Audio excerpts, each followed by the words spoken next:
Hello everyone, I'm Zach the Movie Fan, and I have a sonic screwdriver. Why do I have this? Well, because like an episode of Doctor Who, we're about to get fucking weird.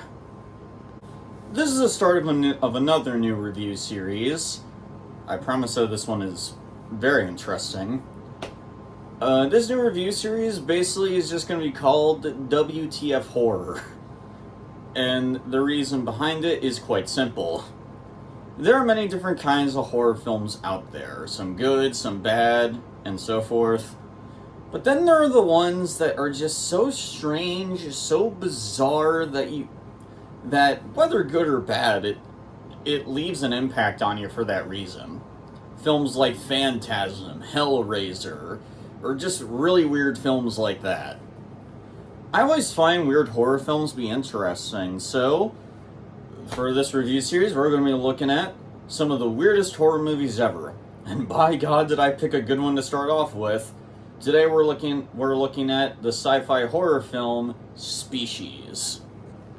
Or as I like to call it, Alien. But if Alien was made for pervs. What, am I wrong?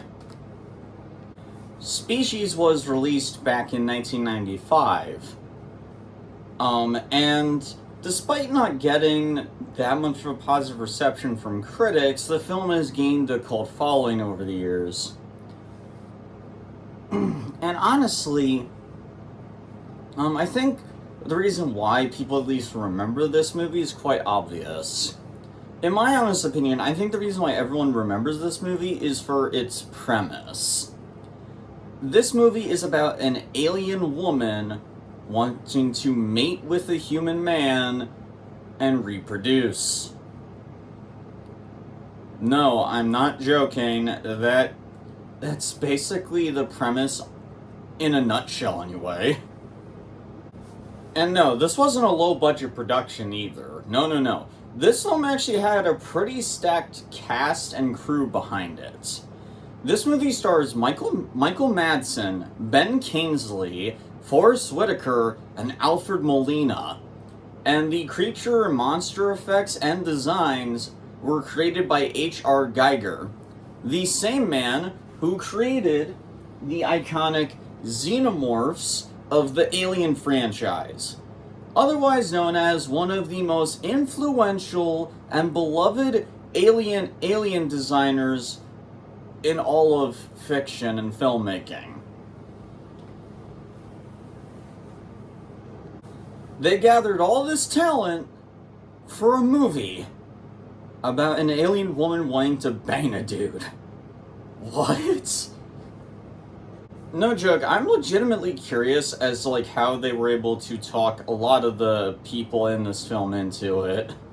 I mean, I guess the script or the pitch must have been must have left out what the main villain's real goal is. I don't know. Seriously, if anyone can track down how this movie was pitched to MGM, I would be very curious. Now, before you all come at me, fans of this movie, I'm not going to judge the film just based off its premise. Sure, the premise on paper sounds ridiculous, but I've seen horror films that have a ridiculous premise that I've thought were really good. Yeah, a great example of a film that has a ridiculous premise, but I think is really damn good, is the severely underrated Wes Craven film, Shocker. I love this movie. I really do. I think it's criminal that when people talk about Wes Craven, nobody brings up this movie at all. At the same time, though, I can kind of get it because the premise for Shocker is unbelievably stupid.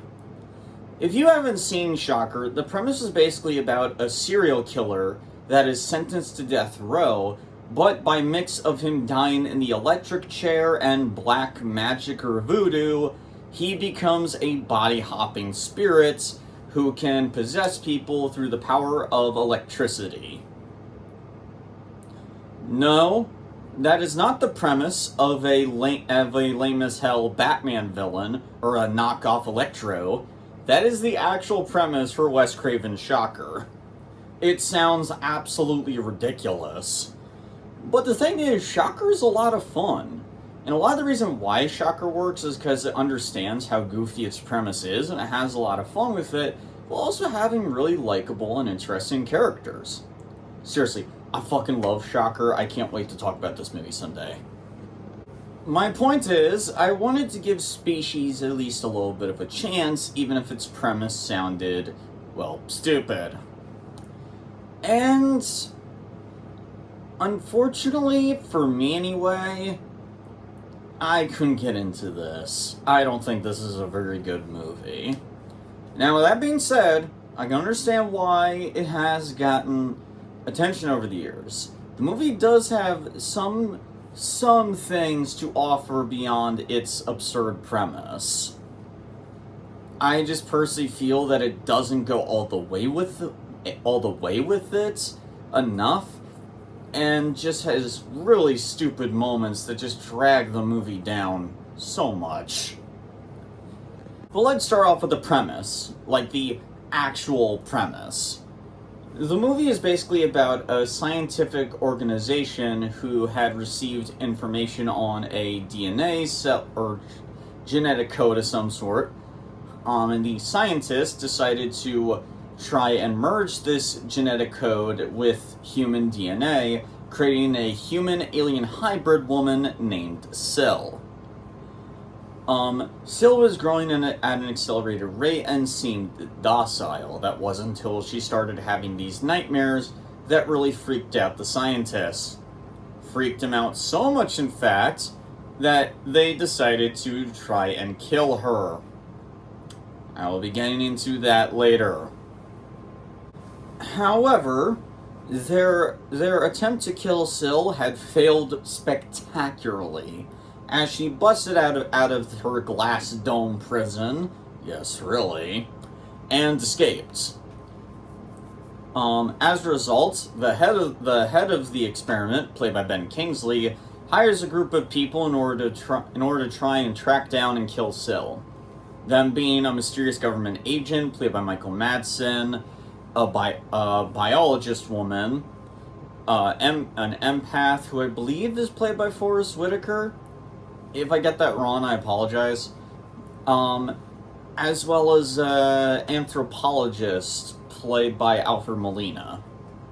Their job is to track down and kill Syl. And they have to do it fast because apparently because of her accelerated aging, she is now already grown into a adult woman, which makes her even more dangerous. As usual, I will start off with the positives before I get into my problems with the film. Well, for starters, easily the most interesting character of this film, all throughout, is Syl herself. And a lot of what makes Syl interesting is that in the first half of this movie, they don't depict her like a stereotypical alien monster. Yeah, she does kill people when she's a little girl, but the first time was really in self-defense, and the second time was when she was panicking. Syl, honestly, no joke, throughout like the first half of this movie, I actually felt very sympathetic towards Syl. No, seriously, let's think about this for a minute. So, this woman was born in containment. They had guards and like everything. And the scientists who were keeping her contained decided to kill her because she had nightmares. They don't try to ask more questions or maybe tighten security or maybe hire a therapist or child therapist or, just actually basic, what scientists would actually do. No, they instead just decide to kill her. Which doesn't make any sense. But I'll get into that later. Like, by all accounts, in the first half, Scylla's completely justified. Oh, but they fear that she might hate humanity. Gee, considering they kept her contained in a glass dome, tried to kill her, and almost every human she has met ever since she's broken containment has been an asshole. God, I wonder why she would want to kill humanity. Maybe you should have actually raised her better and taught her humans good? Or, just like something? I also do like, too, that the movie does show that Syl is smart.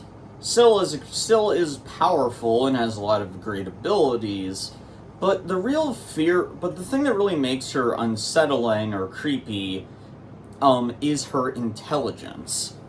There are really good scenes in this movie that showcase how smart and intellectual she is. Like this one scene where she's able to find out what the main characters are saying by reading their lips from afar.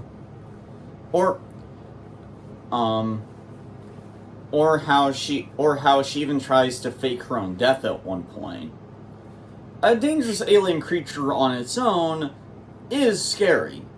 A smart, intellectual alien creature, that's what creates genuine nightmare fuel. It's the reason why some of the most horrific aliens in all of horror and science fiction are intellectual alien creatures, like the xenomorphs, the predators, or John Carpenter's The Thing. I also want to give mad respect and acknowledgement for the actress that plays Syl. Apparently, this was like this actress's first ever movie. From what I understand, she was a model before she did this film. But honestly, you really can't tell. Her acting is actually pretty damn good in this. I mean, okay, they don't really ask her to get super emotional or anything like that, but compared to like other cases of models becoming actresses, like say Megan Fox in her early career or Tara Reid, the woman that plays Syl in this movie really does show that she is talented. Able to express different emotions like confusion and amazement just through her face. And that's, for a model who's never really done acting before, she did a fantastic job. I might actually want to check out other stuff this actress had been in. If she's been in anything else that's good, let me know down in the comments below. Yeah, the actress that played Syl, I believe her name is Natasha Hembridge. Yeah, let me know anything else she's been in. Everybody else's acting in the film is fine. They honestly, they do fine with the material they're given. I wish they were given a little bit more than their material to get to work with, but I'll get into that later. Also, the makeup, practical effects, and the design of Syl's alien form itself are, as you'd expect from H.R. Giger, fantastic. H.R. Giger just really knows how to make aliens look just so fucking weird and bizarre. And a lot of the stuff that Syl does, especially towards the end of the film, just is really weird.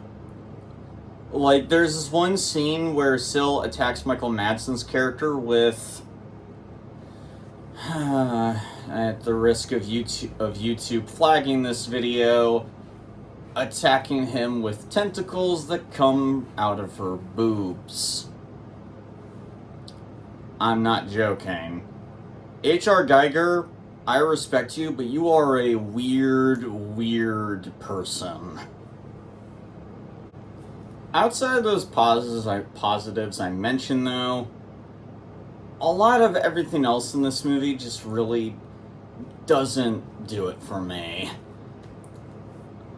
Like, and it's so weird, too, because I was actually really digging the first half of this movie.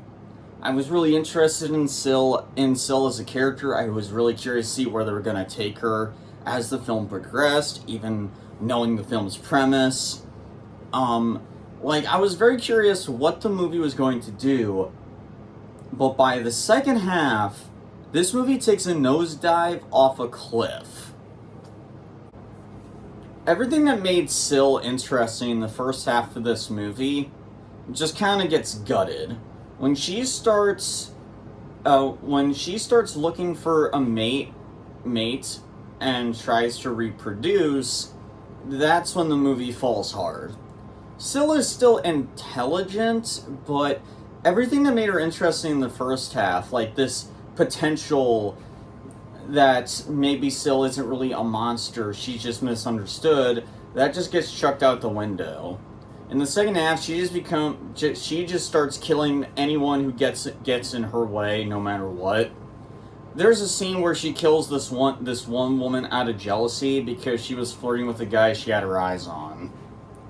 And I'm not even against the idea. You can actually turn that into a very interesting character arc where she fights with her alien side and her human side, the two combating, with make her wonder, is what she doing right? Her human side says, no, this is wrong, but her alien side says this is necessary. You could have a very interesting character arc there, but they don't do that. In the second half, Syl is just killing people just because they're in her way, and that's just not very interesting. This movie started off like so fascinating with this character, but by the second half, they just turn her into a generic sci-fi horror movie monster. But yeah. And as for the rest of the characters, like I said, the actors that play them do a good job. The problem is that they don't really have much to work with. Like, they're all just really stereotypes. Michael Madsen is the tough guy who knows how to use guns. The guy that takes charge. Ben Kingsley plays the head scientist trying to eliminate the alien. Forrest Whitaker plays a social outcast psychic, and Alfred Molina basically just plays the nerdy, awkward dude. Nothing against these actors. They all do fine with the material they're given, but the material they're given is so basic and safe that they really don't have a lot to work with. Like I said, they all do fine with the material they're given. The material they're given just doesn't really let them expand outside of their character. They all just feel like stereotypes or just cliches that you've seen done in better sci-fi horror films. What doesn't help too is that their main characters are fucking morons. Like, where to begin? Okay, for starters, the scientists thinking it's better to kill Syl. Okay, like maybe if Syl actually started acting aggressive or even accidentally kills a guard, then maybe, actually no, probably, I could understand why they would feel she's too dangerous. But no, they decided to kill her because she had some fucking dreams. This is a weird comparison, but it reminded me a lot of that one scene from RoboCop, when Murphy remembers how he died and just starts walking out of the police station. And a lot of the scientists there are recommending they hunt RoboCop down and terminate him. But the guy who pitched the RoboCop idea, Bob Morton, is like, oh, come on. You wanna annihilate him, take him off grid, take him offline because he had a dream? And you know, Bob Morton's not even a scientist. He's a fucking businessman. Like, how is it that a businessman has a more logical thinking than these fucking scientists who are paid to uncover alien messages from space? Seriously, there are like multiple different ways they could have gone about this. If Syl having dreams freaks them out so much, why don't they just actually put her in an actual prison cell instead of a glass dome that she could obviously easily break out of? maybe it was bulletproof glass, but the movie never says it was, so yeah, the scientists think a glass dome could hold a fucking alien. Maybe they could tighten up security. The place clearly has security guards. Or maybe they could have actually started testing Syl, gaining an idea of her abilities and what she could do, like how fast can she run, how strong is she, or, stuff like that. Or if their dreams really, or if Syl's dreams really freaked them out so much, then why don't they just hire, like, a therapist or psychiatrist or something to ask Syl about her dreams? If you're going to keep something contained, maybe it would be a good idea to make sure that, you have actual methods in place to keep her contained and docile. I'm just saying. I mean, I'm not a scientist or anything. I know I'm just a guy that talks about movies, but, I'm just saying, if I'm thinking about this shit, then chances are actual scientists would be thinking about this. But it's not just the scientists that make dumbass decisions. There are just some other moments in this that just really drove me nuts. One in particular that really bothered me was, Syl has her eyes on one of the main characters as a potential mate. I believe it's Michael Madsen's character. So, but she knows that she can't just, walk in there and chat it up, because, they all know what she looks like. So, what is she gonna do? Is she going to, maybe she discovers an ability to, kind of shapeshift her body to look a bit different? Or maybe, look at a woman on the TV and then use a shapeshifting ability or something to make herself look like that person? No, instead Syl decides to just dye her hair black and do a different hairstyle. And I shit you not, that actually works. I am not kidding. All she does is literally dye her hair black, and fucking no one recognizes her. Apparently, dyeing your hair black works the same way as Clark Kent's glasses. What the fuck? The Ninja Turtles had a better disguise, and they literally wore trench coats and fedora hats. There's even a scene where Michael Madsen's in an elevator with Syl, and, even he can't tell it's her! Dude, aren't you supposed to be, the government agent, hitman, or whatever the fuck you are? Aren't you the guy who, literally said that I literally hunt down anything the government tells me to kill at one point? That kind of gives me the impression that you, study your targets very closely? But, no. But, so, if anyone should have been able to recognize Syl, it should be fucking him, but no. Nobody recognizes Syl just because she dyed her hair black. Are you fucking kidding me? All these main characters are fucking morons. Yeah. The movie is also just not very scary. I mean, I don't know, maybe it was because I was so disappointed with the direction they were taking Syl's character, but whenever she killed someone or anything like that, I wasn't scared in the slightest. Even when she goes full alien form at the end and starts doing weird shit, I was mostly just kind of grossed out than scared. Although, honestly, it didn't help that the climax also had really shitty CGI. Look, I get it was 1995, but god damn, man.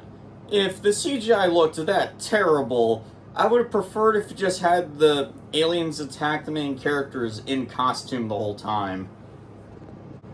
Seriously, the scenes of Syl, jumping all over the place, using CGI, it looks so fucking terrible. It's so bad.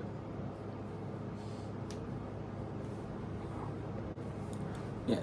Overall, I didn't hate Species. I can definitely see why a lot of other people, do have fond memories of this film. It does have some interesting ideas behind it. The actress playing Syl, I think, did a really good job. All the actors actually do fine for what they're given. But it really just doesn't do anything that interesting with its potentially good ideas. It mostly just goes into schlocky B-movie sci-fi.